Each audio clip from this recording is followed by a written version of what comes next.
They say one moment can change a life, but nobody tells you that sometimes that moment arrives at a red light on an ordinary winter afternoon. Snow drifted slowly over downtown Chicago as traffic crawled through the city streets. Inside the back seat of a black Bentley, Ethan Whitmore stared through the window without really seeing anything. At 35 years old, he was one of the most successful chief executive officers in the country.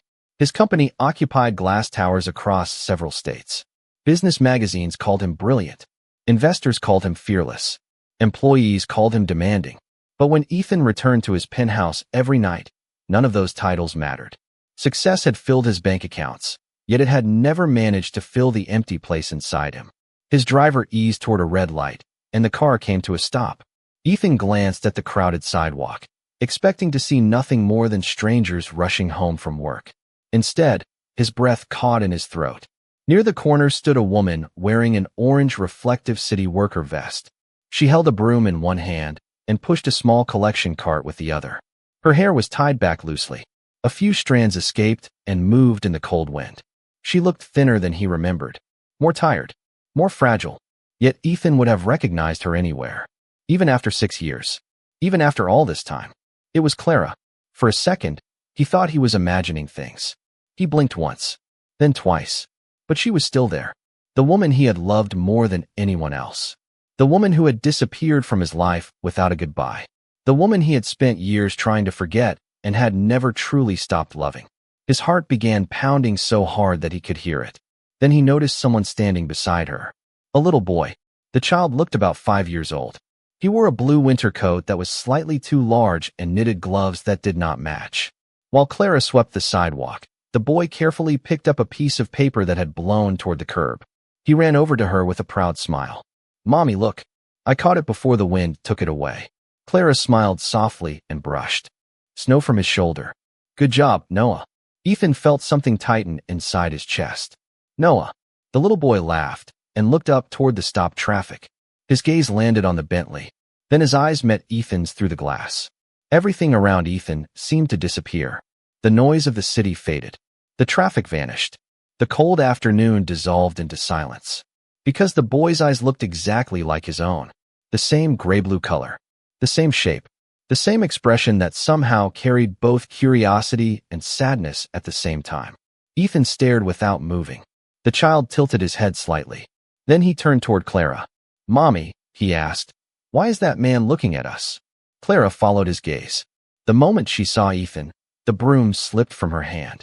Her face lost all color. For several seconds, neither of them moved. The years between them suddenly felt very small. Ethan opened the car door and stepped onto the sidewalk. The cold air hit his face, but he barely noticed. Clara instinctively moved closer to Noah. The little boy looked back and forth between them, confused by the tension he could not understand. Ethan stopped a few feet away. His voice was barely above a whisper. "Clara." Hearing her name after so many years felt unreal. Clara swallowed hard. "Ethan." Noah looked up at his mother, then back at the stranger standing before them.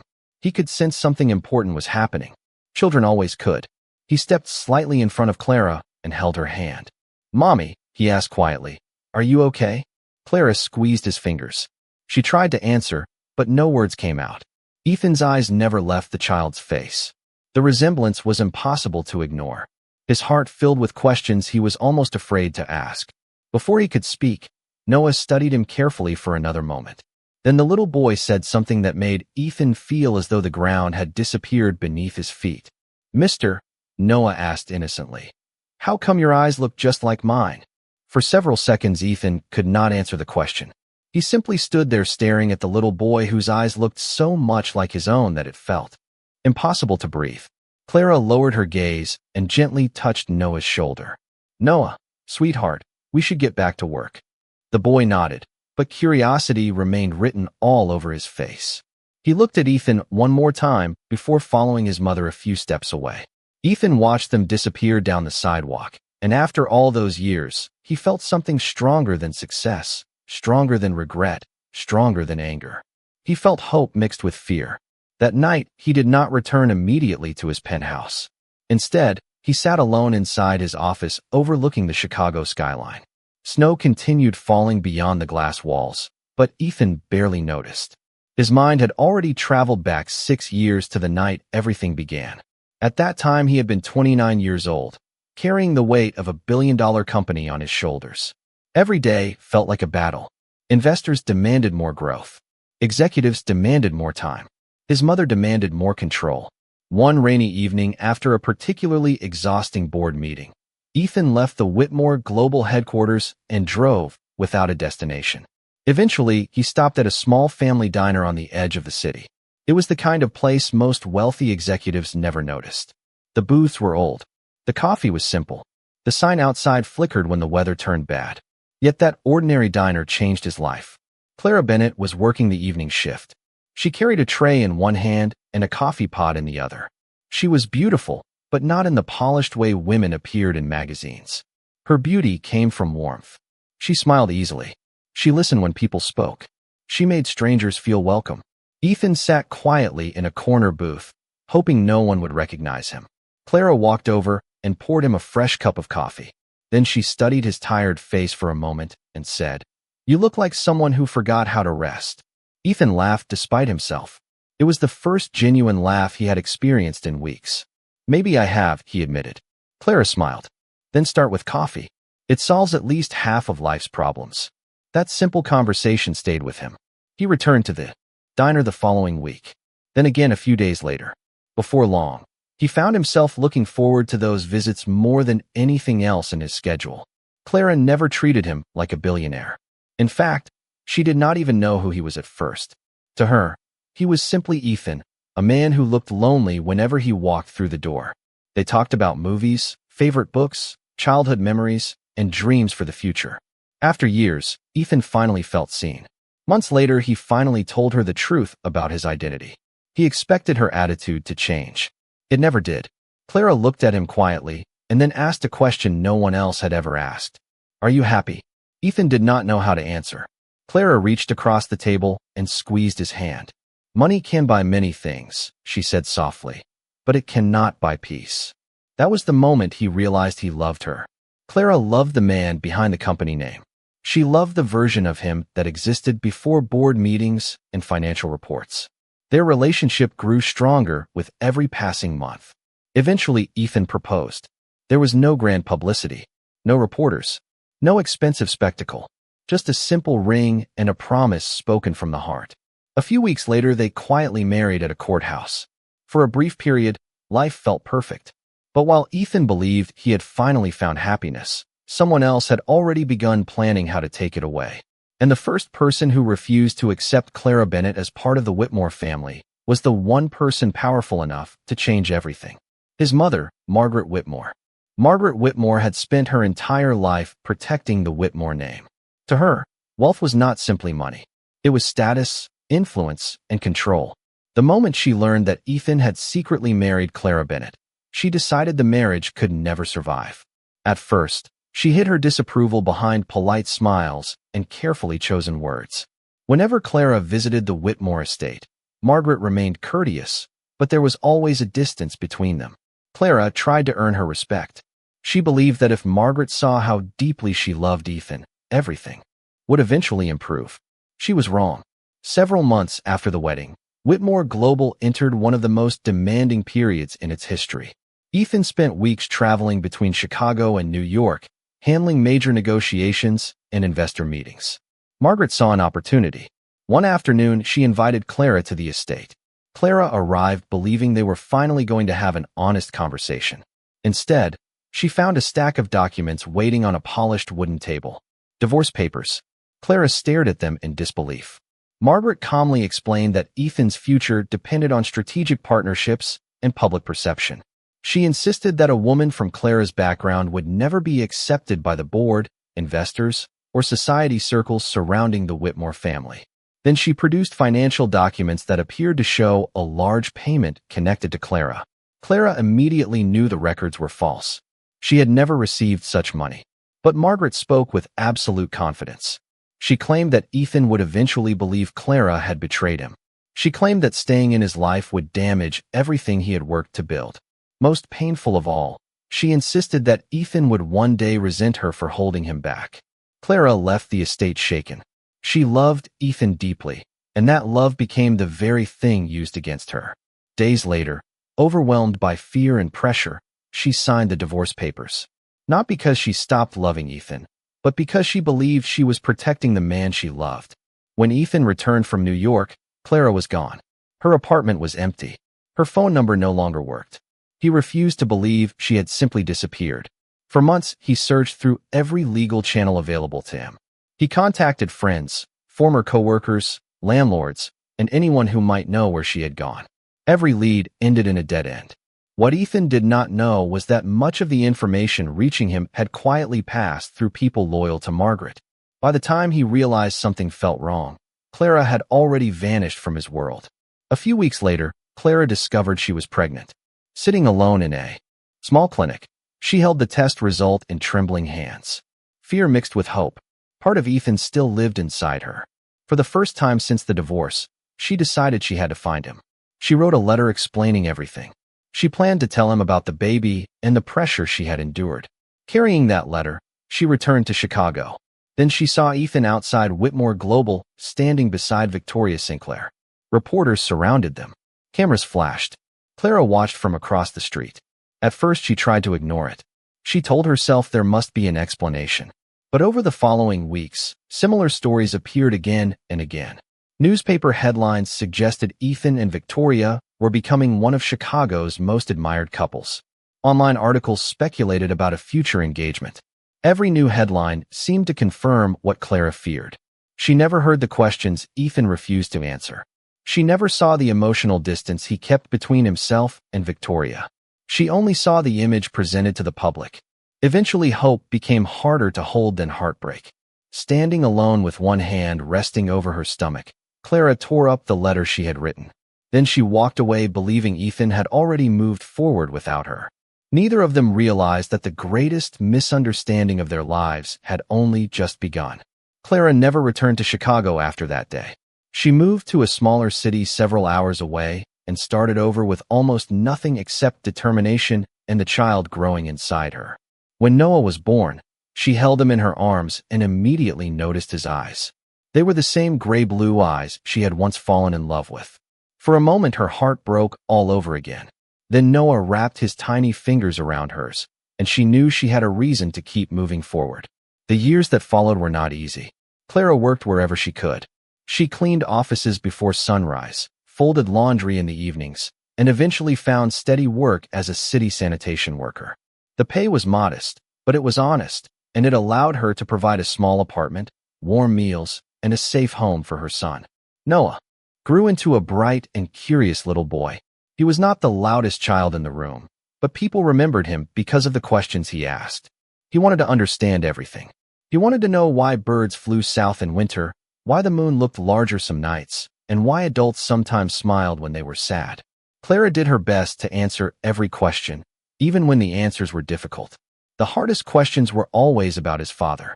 One evening, when Noah was 4 years old, he sat beside Clara at their tiny kitchen table coloring pictures while she repaired a loose button on his jacket. Without looking up, he asked, "Mommy, where's my dad?" Clara paused for a moment before answering. "Far away, sweetheart." Noah continued coloring. "Does he know about me?" Clara felt a knot form in her chest. "No, baby. I do not think he does." Noah was quiet for several seconds. Then he nodded thoughtfully. "Maybe one day somebody will tell him." Clara smiled sadly and kissed the top of his head. Another night, after a long shift, she came home exhausted and found Noah waiting by the window. The first thing he did was run over and hug her. "Mommy, when I grow up, I am going to help you." Clara laughed softly. "Help me do what?" "Everything." He spoke as though it were the simplest thing in the world. "You work when it is cold. You work when it rains. You carry heavy things. When I get bigger, I will do some of the hard parts." Clara pulled him into her lap. "Your job is to be a kid." Noah frowned. "But you look tired sometimes." Clara brushed his hair back gently. "Every parent gets tired." Noah thought about that answer. Then he whispered, "I wish Dad was here to help you." Clara turned away so he would not see her fighting back tears. Noah never complained about what they lacked. He never asked why other children had larger homes or more expensive toys. What he wanted most was something money could not buy. He wanted to know the father he had never met. One Saturday afternoon, Clara found him sitting on the floor surrounded by crayons and paper. He was concentrating so hard that he did not notice her standing in the doorway. "What are you drawing?" she asked. Noah smiled proudly and held up the picture. It showed a woman, a little boy, and a tall man standing together. The man's face was unfinished except for one detail: his eyes. "Who is that?" Clara asked softly. Noah looked down at the drawing. "My dad." Clara sat beside him. "You do not know what he looks like." Noah nodded. "I know." Then he tapped the picture carefully. "But I think his eyes look like mine." Clara felt her heart ache.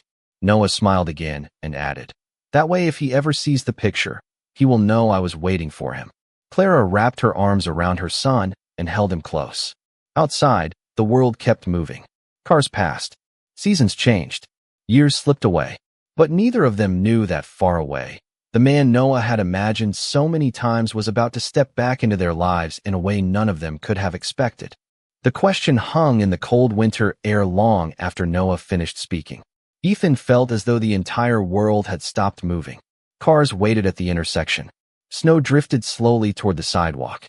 Yet all he could see was the little boy standing beside Clara. The resemblance was impossible to ignore. The shape of his eyes, the color of them, even the way he tilted his head while waiting for an answer felt painfully familiar. Clara looked down and gently touched Noah's shoulder. "Come on, sweetheart. We need to finish our work." But Noah remained curious. He looked from Ethan to his mother and back again. Children often notice things adults try to hide. "Mommy," he asked softly, "do you know him?" Clara closed her eyes for a brief second before answering. "Yes." Noah studied Ethan carefully. "Is he a friend?" Clara struggled to find the right words. Before she could speak, Ethan finally found his voice. "I knew your mother a long time ago." Noah nodded as though that answer explained everything, then immediately proved it did not. "Then why do both of you look sad?" Clara let out a quiet breath. Ethan felt a sharp pain in his chest. No board meeting had ever frightened him. No financial crisis had ever shaken him. Yet standing before one small child made him feel completely helpless. Noah looked at Ethan. "Again, have we met before?" Ethan swallowed hard. "No." The boy seemed disappointed by the answer. "That is strange." "Why?" Ethan asked. Noah shrugged. "Because when I looked at you, it felt like I already knew you." Clara turned away quickly. Ethan saw tears gathering in her eyes. For 6 years he had imagined what he might say if he ever saw her again. He had imagined anger, questions, accusations. None of those things mattered now. The only thing he could think about was the possibility standing right in front of him. "Clara," he said quietly, "can we talk?" Clara hesitated. "There is nothing left to say." "There is everything left to say." Noah looked confused. "Mommy." Clara forced a small smile for him. "It is okay, sweetheart." Noah remained close beside her. Ethan could not stop looking at the child. Every second revealed another familiar detail. The way he stood, the way he watched people, the kindness in his expression. It was like looking at a piece of his own life that had somehow existed without him. Then Noah said something that nearly broke him. "Mommy always says people should not stand alone when they are sad." Ethan blinked. "She does." Noah nodded proudly. "That is why we talk to lonely people sometimes." Clara looked embarrassed. "Noah." But the boy continued. "Last week we met an old man sitting by himself in the park. Mommy talked to him for 20 minutes. He looked back at Ethan. "Are you lonely too?" Ethan could not answer immediately. The truth was far more complicated than a child could understand. Finally he nodded. "Sometimes." Noah smiled gently. "Me too." The simplicity of the answer hit Ethan harder than anything else. "Why are you lonely?" Ethan asked. Noah looked down at the snow near his shoes. "Because everybody at school knows who their dad is." Clara's face fell. Ethan felt his heart sink. Noah kicked lightly at a small patch of snow. "It is okay, though. Mommy says some people take longer to find each other." Ethan looked at Clara. She could no longer hide the tears in her eyes. Then Noah reached into his coat pocket and pulled out a folded piece of paper. "I carry this with me sometimes." He carefully unfolded it. It was a drawing. Ethan immediately recognized Clara and Noah. Beside them stood a tall man. The face was unfinished except for the eyes. Gray-blue eyes. Ethan stared at the picture without speaking. Noah pointed proudly. "That is my dad." Ethan's hands trembled slightly. "You drew this?" Noah nodded. "I do not know what he looks like, but I think he has eyes like mine." Ethan felt something crack inside him. For years he had lived with unanswered questions. Now one small drawing seemed to answer all of them at once. Then Noah looked directly into his eyes and asked the question that would follow Ethan long after that day ended. If somebody has been waiting for you for a really long time, do you think you should go find them? Noah's question stayed with Ethan long after he left Clara and her son that afternoon. If somebody has been waiting for you for a really long time, do you think you should go find them? The words followed him through traffic, through meetings, and into the silence of his penthouse that night. For years he had believed Clara had abandoned him. He had built an entire version of the past around that belief. Now every piece of it felt unstable. Clara had not looked like someone who had traded love for money. She had not looked like someone who had moved on to a better life. She looked tired, honest, strong. And Noah. Ethan could not stop thinking about Noah. The boy's kindness, his curiosity, the way he spoke about a father he had never met without anger or resentment. By the next morning, Ethan knew he needed answers. Not assumptions. Not family explanations. Not old memories. The truth. He hired an independent investigator and requested a complete review of everything connected to the divorce. Financial records, legal documents, archived communications, security reports, anything connected to the months surrounding Clara's disappearance. The investigation moved quickly. Within days, troubling inconsistencies began to appear. The payment Clara had supposedly accepted before the divorce could not be traced to any account connected to her. Several supporting documents contained irregularities that should have raised questions years earlier. Ethan ordered a deeper review. Then came the discovery that changed everything. Security footage from outside Whitmore Global showed Clara standing across the street 1 month after the divorce. She was visibly pregnant. In her hands, she held an envelope. Ethan watched in silence as she waited. 10 minutes passed. Then 20. Then 40. Nearly an hour later, a longtime employee connected to Margaret approached her. There was no audio, but Ethan could see the change in Clara's face. Whatever she was told destroyed the last hope she had carried. Moments later, she turned and walked away. Ethan replayed the footage again and again. She had come back. She had tried to find him. She had not abandoned him. The realization left him staring at the screen long after the video ended. 6 years. 6 birthdays. 6 Christmas mornings. 6 years of school projects, scraped knees, bedtime stories, and questions about a father who never appeared. Noah had lived an entire childhood without him, and Clara had carried every burden alone. Later that afternoon, Ethan drove to the Whitmore estate. Margaret was sitting in her favorite room when he arrived. She immediately sensed something had changed.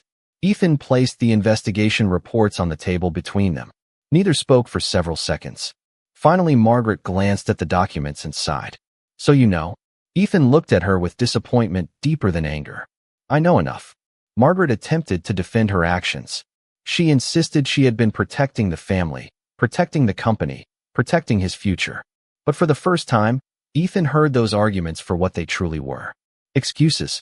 You did not protect my future, he said quietly. You stole it. Margaret looked away. Ethan continued. You took away 6 years with my wife. 6 years with my son. You let a little boy grow up wondering why his father never came. For the first time, Margaret had no response. The silence between them said everything. Within weeks, she resigned from the Whitmore Global Board and stepped away from company decisions. Her influence over Ethan's life was finally gone. Not because he wanted revenge, but because trust could not survive. What had happened? Before returning to Chicago, Ethan made one more visit. Victoria Sinclair welcomed him warmly. She listened as he explained everything he had learned. When he finished, she smiled sadly. I always knew there was someone else in your heart. Ethan lowered his eyes. I should have told you sooner. Victoria shook her head. You were grieving someone you thought had left you. I understood more than you realized. As Ethan stood to leave, Victoria offered one final piece of advice. The past cannot be repaired in a single day, but a little boy is waiting to know his father. Start there. Driving home that evening, Ethan understood she was right. He could not recover the years he had lost, but he could decide what he would do with the years still ahead. And for the first time since that red light changed everything, he felt something he had not felt in a very long time. Hope. 2 days later, Ethan stood outside Clara's apartment building, holding nothing in his hands. No flowers. No expensive gifts. No legal documents. He had spent years solving problems with resources and influence, but he knew neither of those things could repair what had been broken. The building was old but clean. Children rode bicycles near the parking lot. Wind moved through the bare trees lining the sidewalk. Ethan looked up at the second-floor window and felt more nervous than he had before any business negotiation in his life. When Clara opened the door, surprise immediately crossed her face. For a moment, neither of them spoke. Then Clara stepped aside and allowed him to enter. The apartment was small but warm. A bookshelf stood against one wall. Children's drawings covered part of the refrigerator. A worn couch sat near the window. Nothing about the space was luxurious, yet it felt more like a home than Ethan's penthouse had in years. Clara folded her arms. "Why are you here?" Ethan looked directly at her. "Because I know the truth." Clara's expression changed slightly. "What truth?" "That you never took money. That you tried to find me. That you came back when you were pregnant." Clara looked away. Ethan continued carefully. "I saw the records. I saw the footage." For several seconds the room remained silent. Clara finally sat down and lowered her eyes. "Then you know everything." Ethan shook his head. "No, I know what happened, but I do not know how you survived it." Clara let out a tired laugh. "The same way millions of single mothers survive. One day at a time." Those words hurt more than any accusation. Ethan thought about the years she had carried alone. Every challenge, every bill, every sleepless night, every question from Noah. He had missed all of it. Before he could respond, a small voice came from the hallway. "Mommy." Noah appeared holding a box of crayons. The moment he saw Ethan, his eyes widened. "You came back." Ethan smiled softly. "I did." Noah walked closer and studied him. "Most grown-ups say they will come back and then forget." Ethan felt his throat tighten. "I am trying not to make that mistake." Noah seemed satisfied with the answer. He climbed onto the couch and opened a sketchbook resting beside him. Clara watched quietly as the two interacted. Ethan sat across from Noah. "What are you drawing today?" Noah turned the sketchbook around. Several pages showed houses, trees, cars, and people. Then he stopped at a drawing Ethan had never seen before. It was the same family picture Noah had carried in his pocket, but this version contained more details. Clara stood on one side. Noah stood on the other. The man in the middle still had unfinished features. Only one feature was carefully finished. The familiar gaze. Ethan stared at the page. Noah looked down. "I was waiting until I knew what the rest of him looked like." Ethan swallowed hard. "And now?" Noah shrugged. "I am still working on it." Then the little boy asked a question so innocent that it nearly broke Ethan's heart. "Do dads get scared?" Ethan nodded. "Sometimes." Noah looked surprised. "Even big dads?" Ethan laughed quietly through the emotion building in his chest. "Especially big dads." Noah thought about that. "Then maybe you were scared too." Clara looked toward her son. Ethan blinked. "What do you mean?" Noah carefully arranged his crayons. "Sometimes when I am scared, I hide. Maybe you got lost because you were scared and nobody helped you. Find the way back." The room fell silent. Ethan felt tears gathering in his eyes. A 5-year-old child had somehow offered more grace than many adults ever could. Clara noticed the emotion on Ethan's face. Since he arrived, some of the tension had finally begun to leave her expression. Noah picked up a blue crayon and continued drawing. Then he said quietly, "If you want, you can help me finish the picture." Ethan stared at him. "You would let me do that?" Noah smiled. Families are supposed to draw together. At that moment, Ethan realized something important. Clara might take time to trust him again. The past would not disappear overnight. But Noah had opened a door. And for the first time in 6 years, Ethan felt that maybe he was finally being invited home. The weeks that followed changed all three of their lives in ways that felt small at first, but became meaningful over time. Ethan did not try to make up for lost years with expensive gifts or grand promises. He understood that trust was not built through money. It was built through presence. He arrived when he said he would arrive. He called when he promised he would call. He listened more than he spoke. Little by little, Noah began treating him less like a visitor and more like someone who belonged in his life. Every Saturday became their day together. Sometimes they visited museums. Sometimes they spent hours walking through city parks. Other times they sat in small diners sharing pancakes while Noah asked endless questions about the world. Noah wanted to know everything. He asked about Ethan's childhood, his favorite subjects in school, the first job he ever had, and whether he was afraid of anything. One morning while they watched ducks glide across a pond, Noah looked up and asked, Did you like drawing when you were my age? Ethan smiled. I did. I spent a lot of time sketching things. Noah seemed pleased by the answer. That means we have something in common. Ethan laughed. Only one thing. Noah pretended to think very carefully. 3 things. We both like drawing. We both ask too many questions. And we both love mommy. Ethan stopped walking for a moment. The honesty of the statement caught him by surprise. Noah simply continued feeding the ducks as if he had not said anything remarkable. But Ethan carried those words with him for the rest of the day. Meanwhile, Clara watched the relationship grow carefully. She noticed how patient Ethan was whenever Noah became excited and talked too fast. She noticed how he paid attention to details that many adults would miss. Most importantly, she noticed that he never acted as though fatherhood was a responsibility he was fulfilling. He genuinely enjoyed being there. One evening, Noah came home carrying a model airplane that he and Ethan had assembled together. He placed it proudly on the kitchen table. Dad helped me build it. Clara froze briefly when she heard the word. Dad. Noah said it naturally, as though the title had finally found the place where it belonged.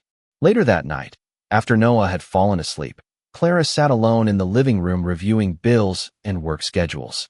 A gentle knock sounded at the door. Ethan stood outside holding a folder. She invited him inside. After sitting down, Ethan handed the folder to her. Inside was an education fund created for Noah's future. Clara immediately looked uncomfortable. Ethan noticed her reaction and spoke before she could object.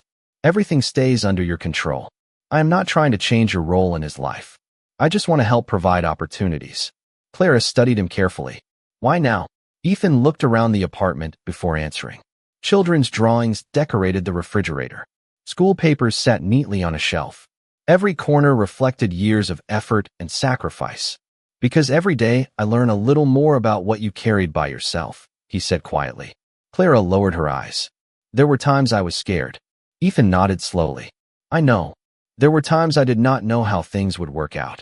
Ethan sat silently for a moment. You should never have had to face those years alone.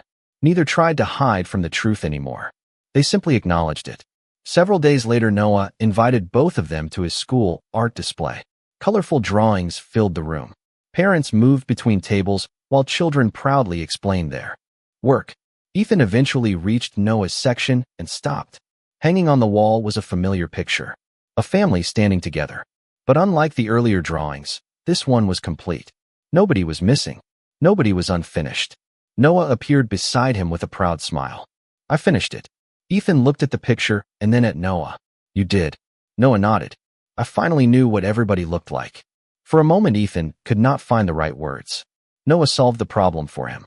He smiled and said, the best part is that nobody has to imagine anymore. We found each other. Spring arrived slowly that year. The snow disappeared from the sidewalks, trees filled with new leaves, and the city seemed brighter than it had in a long time. For Ethan, Clara, and Noah, life had begun to settle into something they had not experienced together before. Peace. Not because the past had disappeared, but because they had finally stopped running from it. The biggest changes came through ordinary moments. Family dinners, school events, weekend walks through the neighborhood. Conversations that once felt impossible now happened naturally. Ethan continued showing up every day, not because he was trying to erase the years he had missed, but because he understood something important. Love was not proven through promises. It was proven through presence. Clara saw it too. She saw how Noah ran to the door whenever Ethan arrived. She saw how Ethan listened carefully to every story, every question, and every new drawing Noah proudly carried home from school. Most importantly, she saw that fatherhood was not something Ethan viewed as an obligation. He genuinely treasured every moment he was given. One Saturday morning, Noah rushed into the kitchen carrying a large folder pressed tightly against his chest. His excitement was impossible to miss. Mommy, Dad, I finished it. Clara and Ethan exchanged curious smiles as Noah carefully opened the folder across the table. Inside were several drawings placed side by side. The first picture showed a little boy standing beside his mother. The second showed the same boy looking toward an empty space. The third showed a man whose face was unfinished. Then came the final picture. A mother, a father, a son, standing together beneath a traffic light. Every face was complete. Every smile was visible. Every hand was connected. Noah pointed proudly at the last drawing. This one is my favorite. Ethan looked down at the pictures and immediately understood what Noah had done.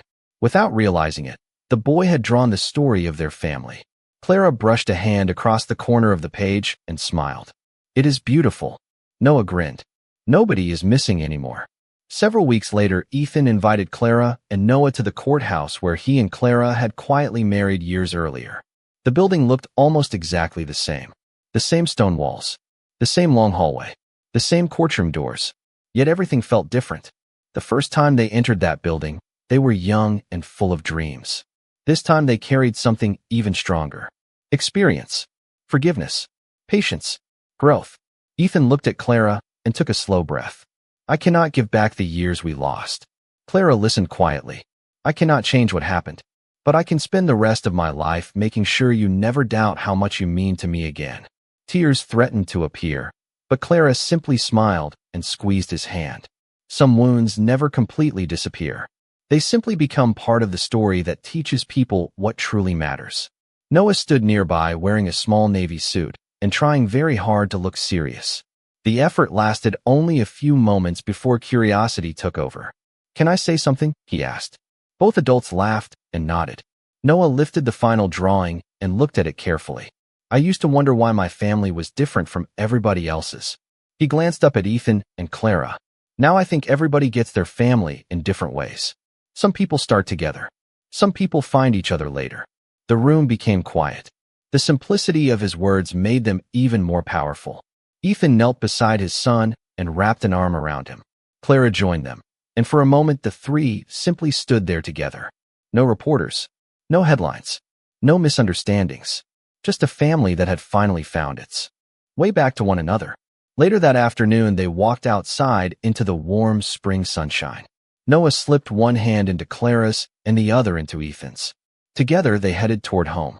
As they crossed the street, Ethan glanced at a traffic light and smiled to himself.